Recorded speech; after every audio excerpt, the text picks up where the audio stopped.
नमस्कार दोस्तों, मैं रत्नेश कुमार और आपका स्वागत करता हूं फिर से अपने इस यूट्यूब चैनल मासूम स्टडी में। दोस्तों, आज हम फिर से तैयारी करेंगे अपने क्लास 10th का वही ऑब्जेक्टिव क्वेश्चन जो हमारा सब्जेक्ट होगा विज्ञान। तो चलिए पूरे जोश के साथ तैयार हो जाइए और जो भी क्वेश्चन पढ़ना है जम के पढ़ना है, उसे याद करना है क्योंकि हमें टाइम नहीं है, टारगेट है सिर्फ 1 मंथ का। चलिए शुरू करते हैं।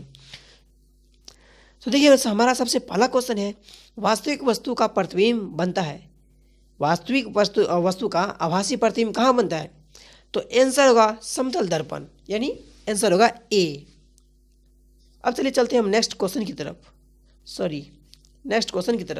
हमारा नेक्स्ट क्वेश्चन है, डायोप्टर उस लेंस की क्षमता होती है जिसकी फोकस दूरी, यानी डायोप्टर उस लेंस की क्षमता होती है जिसकी फोकस दूरी 1 मीटर होता है। आंसर होगा टी।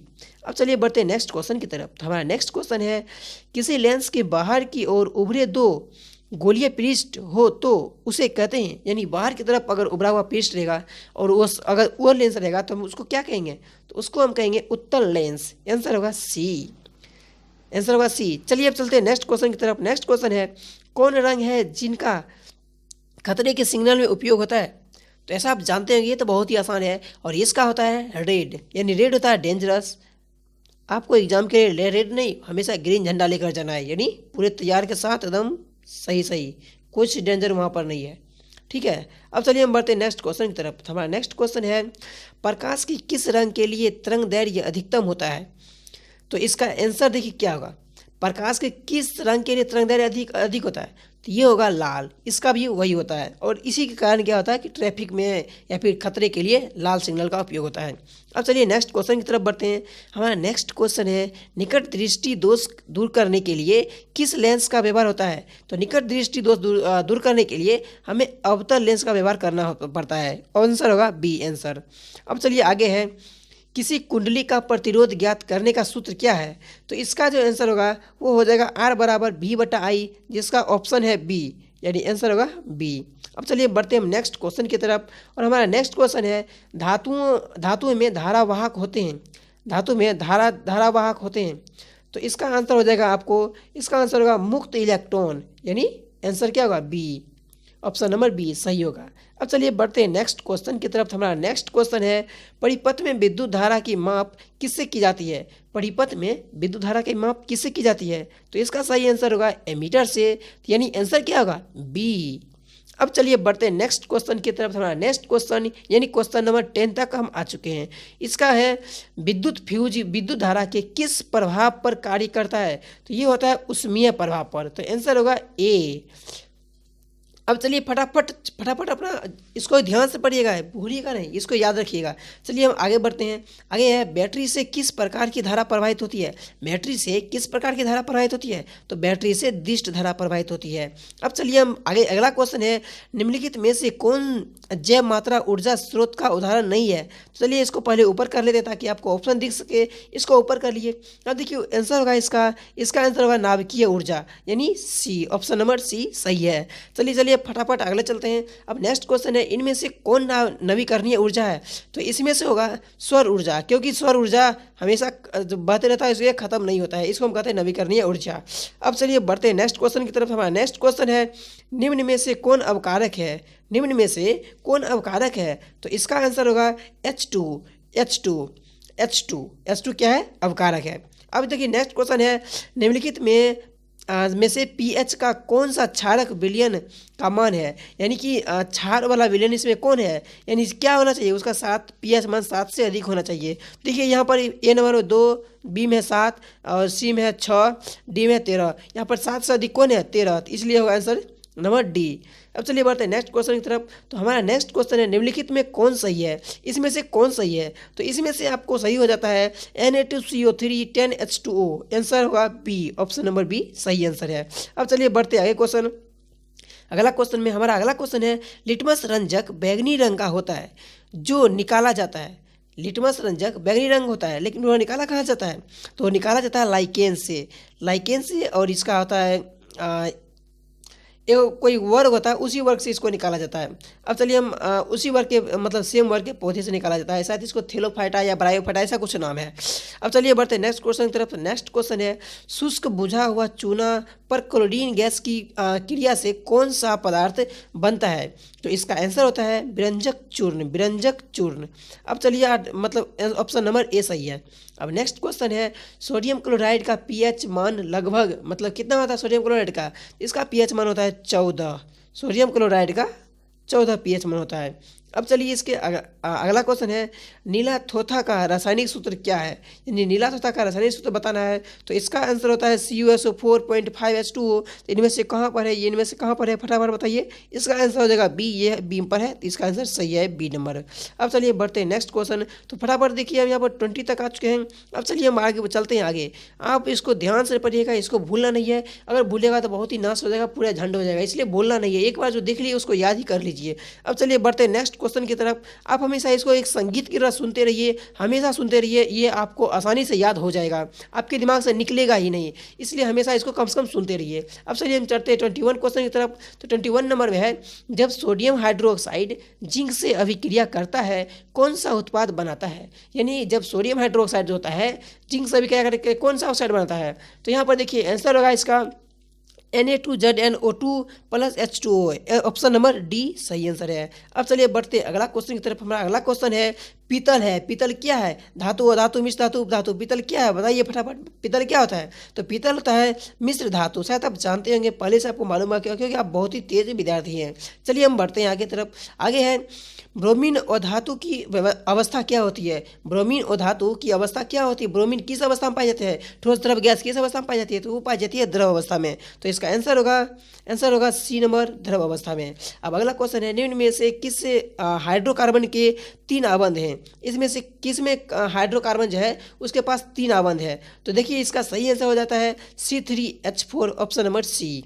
अब चलिए बढ़ते हैं नेक्स्ट क्वेश्चन की तरफ। तो हमारा नेक्स्ट क्वेश्चन है, वह चीनी का रासायनिक सूत्र क्या होता है? चीनी का रासायनिक सूत्र क्या होता है? तो चीनी का रासायनिक सूत्र होता है C12H12O11। तो मतलब C12H22 और O11 होता है।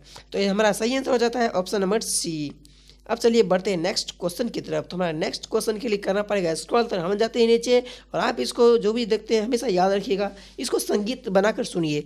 चलिए अगला क्वेश्चन है, हीलियम परमाणु के बाहरी कक्षा में कितने इलेक्ट्रॉन रहते हैं? तो हीलियम परमाणु के बाहरी कक्षा में सिर्फ 2 इलेक्ट्रॉन रहते हैं, ऑप्शन नंबर बी सही होगा। अब चलिए बढ़ते हैं नेक्स्ट क्वेश्चन की तरफ। नेक्स्ट क्वेश्चन है 27, यानी है स्वपोषी पोषण के लिए आवश्यक है। स्वपोषी पोषण के लिए क्या आवश्यक है?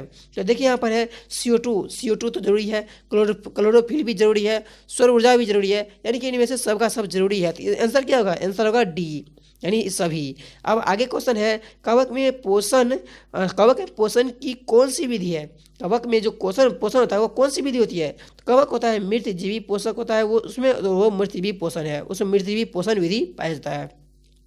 अगला क्वेश्चन है, क्लोरोफिल वर्णक का रंग है, क्लोरोफिल वर्णक का कैसा रंग होता है? तो उसका रंग होता है हरा, आंसर होगा ए।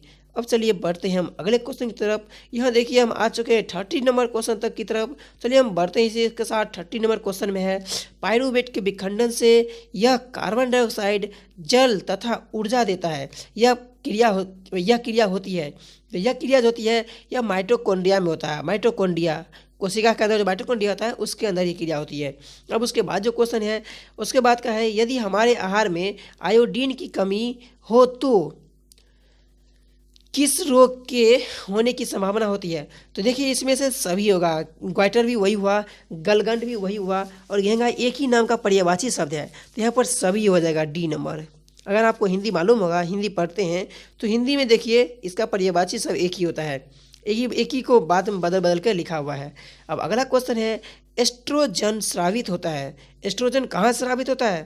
तो एस्ट्रोजन स्रावित होता है वो होता है अंडाशय से। तो आंसर क्या होगा? आंसर होगा बी। अब चलिए बढ़ते हैं नेक्स्ट क्वेश्चन की तरफ। हमारा नेक्स्ट क्वेश्चन है, मनुष्य में ऐच्छिक गति का नियंत्रण किसके द्वारा होता है? मनुष्य में ऐच्छिक मतलब ऐच्छिक ग्रंथ मतलब ऐच्छिक गतियों का मतलब जैसे आप इच्छा के अनुसार, यानी आपके इच्छा अनुसार कोई गति होती है, या किसके द्वारा नियंत्रित होता है? तो ये होता है सेरिब्रम। देखते हैं किसी जगह पैर का भी फिसल जाता है तो इसका इच्छा नहीं होता उधर जाने का, लेकिन फिर भी पैर पहुंच जाता है, यानी सेरिब्रम ठीक से काम नहीं कर रहा होता है, इसी में होता है। अब चलिए हम बढ़ते हैं नेक्स्ट क्वेश्चन की तरफ। तो हमारा नेक्स्ट क्वेश्चन है, घोंघा किस समुदाय का प्राणी है? घोंघा किस समुदाय का प्राणी है? तो इसका आंसर होगा ए नंबर यानी मलस्का। मलस्का, हम इसको टिक लगाएं। चलिए अब इसको स्क्रॉल करके ऊपर ले जाते हैं और नेक्स्ट क्वेश्चन आता है हमारे लिए 35 में है, निम्नलिखित में से कौन सा जंतु उभयलिंगी है? निम्नलिखित में से कौन सा जंतु उभयलिंगी है? तो केचुआ। केचुआ उभयलिंगी है, यह सभी जगह पर आता है। ओह सॉरी, उभयलिंगी जानवर है। अब चलिए उसके बाद चलते हैं नेक्स्ट में है, परागकोश होते हैं। तो परागकोश होते हैं परागकण में, आंसर होगा डी। अब चलिए हम नेक्स्ट क्वेश्चन की तरफ चलते हैं। तो नेक्स्ट क्वेश्चन में है, मनुष्य में कितने जोड़े क्रोमोसोम होते हैं? तो मनुष्य में 23 जोड़े क्रोमोसोम होते हैं, यानी 23 दूनी 46 और एक इधर उधर से आ जाएगा तो क्या बन जाएगा? लड़का लड़की बन जाता है। अब चलिए बढ़ते हैं नेक्स्ट क्वेश्चन की तरफ। तो नेक्स्ट क्वेश्चन है, निम्नलिखित में से किसे आप उपभोक्ता की श्रेणी में रखेंगे? निम्नलिखित में से किसे आप उपभोक्ता के श्रेणी में रखेंगे? तो इसमें से आराम से हो जाएगा जंगली जानवर, आंसर होगा सी। अब चलिए, ओ सॉरी यार, टिक नहीं लग रहा है। चलिए लगाते हैं, इसको लग गया टिक। अब चलिए नेक्स्ट क्वेश्चन है, पर्यावरण बचाने के लिए 3 प्रकार के आर का उपयोग किया जाता है। इसका मतलब क्या है? तो इसका मतलब है, देखिए, कम उपयोग, इसका ही मतलब है, पुनः चक्रण, इसी का मतलब है, और पुनः उपयोग, इसी का मतलब है। सब एक ही है, तो इसका आंसर हो जाएगा सभी। इसका आंसर सभी। अब नेक्स्ट क्वेश्चन है, किन कारणों से प्राकृतिक संसाधन नष्ट हो रहे हैं? तो किस कारणों से प्राकृतिक संसाधन नष्ट हो रहे हैं? तो इसके लिए हम ऑप्शन करते हैं ऊपर, और देखिए इसमें शहरीकरण तो है ही, और प्रदूषण भी है। वृक्षारोपण तो नहीं होगा, क्योंकि इसे जो है प्रदूषण, ये प्राकृतिक संसाधन इसका नष्ट नहीं होता इससे। तो यहाँ पर ए और बी दोनों हो जाएगा, तो इसलिए हम लगाते हैं इसको टिक सी में। अब नेक्स्ट क्वेश्चन है, फ्लेमिंग के वाम हस्त नियम के बाएं हाथ की तर्जनी संकेत करती है। ये किसी का संकेत करती है? ये संकेत करती है चुंबकीय क्षेत्र की दिशा का संकेत करती है, यानी आंसर क्या होगा? आंसर हो जाएगा बी।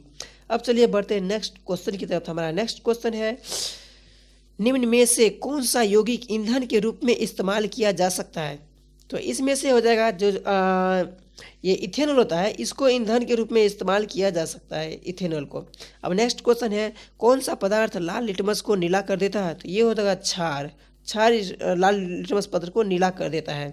आगे है, नई कार्तीय चिन्ह परिपाटी के अनुसार दर्पण के सामने रखे गए बिंब दूरी ली जाती है ऋणात्मक में ली जाती है, दर्पण के जो सामने में रहता है उसको। अब आगे है, खाद्य पदार्थ के डिब्बों पर जिंक के बजाय टीन का लेप होता है, क्योंकि टीन की अपेक्षा जिंक अधिक अभिक्रियाशील है। तो इसलिए क्या होता है, इस पर जो टीन का लेप होता है। तो चलिए इसको पहले ऑप्शन को नीचे कर दे ताकि आपको दिखाई दे। चलिए यहाँ पर क्या होगा, क्योंकि ऑप्शन नंबर होगा सी, टीन की अपेक्षा जिंक अधिक क्रियाशील होती है। अब देखिए नेक्स्ट क्वेश्चन क्या, हमारा नेक्स्ट क्वेश्चन है 46। तो 46 में है, निम्न में से कौन सा अंग संवेदी ग्राही नहीं है? तो इसमें से जो हो जाएगा हमारा हो जाएगा दिमाग संवेदी ग्राही नहीं है। अब चलिए नेक्स्ट क्वेश्चन की तरफ बढ़ते हैं, और नेक्स्ट क्वेश्चन है हमारा, समांतर क्रम में संयोजित प्रतिरोध की संख्या घटने के उपरांत संयोजित प्रतिरोध का कुल प्रतिरोध क्या होगा? तो उसका प्रतिरोध बढ़ता है, कुल प्रतिरोध बढ़ता है। अब हमारा नेक्स्ट क्वेश्चन क्या है? नेक्स्ट क्वेश्चन है, समजात अंग के उदाहरण है। तो समजात अंग का उदाहरण कौन है? देखिए, हमारा हाथ और कुत्ते का अग्रपाद, हमारा दूसरा होता है हमारा दांत और हाथी का दांत, ये तो कभी नहीं होगा। आलू और घास के ऊपरी भूसतारी, ये भी कभी नहीं होगा। इसका सही आंसर हो जाएगा हमारा ए नंबर, यानी हमारा हाथ और कुत्ते के अग्रपाद। देखिएगा दोनों में ऐसा होता है, दोनों में 5 उंगली, उसमें भी 5 उंगली रहेगा, और दोनों सेम काम के लिए भी किया जाता है, लेकिन हाँ वो थोड़ा चल भी लेता है उससे। तो चलिए, ये था हमारा 48 क्वेश्चन हमारे विज्ञान का। तो आई होप इस सब को आप देखेंगे। अगर आप एक बार में नहीं याद हुआ तो आप इसको बार बार देखिए, और इसको आप एक संगीत के तरह हमेशा सुनते रहिए, याद हो या ना हो, देखते रहिए ध्यान को शांत करके और सुनते रहिए, ये आपको आसानी से याद हो जाएगा। और आप ध्यान रखिए कि आपको एग्जाम तक में इसको पूरा कंप्लीट करना है, तो कंप्लीट करना है, किसी भी हाल में एग्जाम को क्रैक करना है। चलिए मिलते अगले वीडियो में, तब तक के लिए जय हिंद, जय भारत।